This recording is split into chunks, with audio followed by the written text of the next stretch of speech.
सखी जमील शाह दातार ही सिंध जो मशहूरु बुज़ुर्ग आहे, जंहिंजो सालियानो उर्स मुबारक शुरू थी वियो आहे। हिन उर्स में जेको आहे उहो सॼी सिंध खां, कराची खां ऐं दुनिया जे ॿियनि मुल्कनि, इंडिया, अमेरिका खां बि माण्हू ईंदा आहिनि।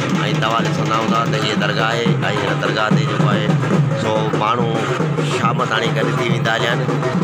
हिन सूरत में जॾहिं चादरूं ईंदियूं आहिनि त हिन अंदाज़ में ईंदियूं आहिनि ऐं चादरूं खजंदियूं आहिनि ऐं दौड़ ऐं धमाकनि सां माण्हू चादरूं खणी रहिया आहिनि। हीअ तमामु ख़ूबसूरत दरगाह आहे, सिंध जी मशहूरु दरगाह आहे ऐं ॾाढी ख़ूबसूरत आहे।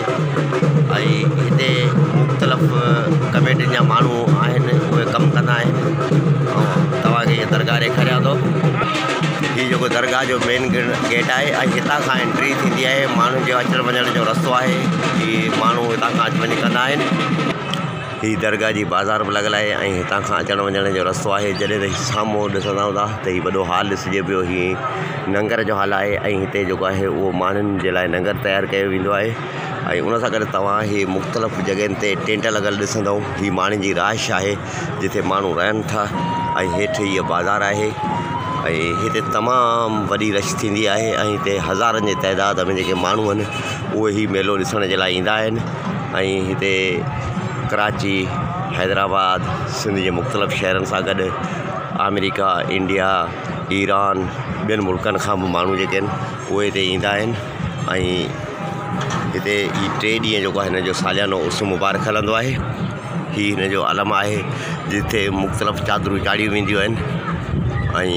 ही दरगाह जी मस्जिद ठहियलु आहे, हीअ आलीशान मस्जिद ठहियलु आहे दरगाह जी।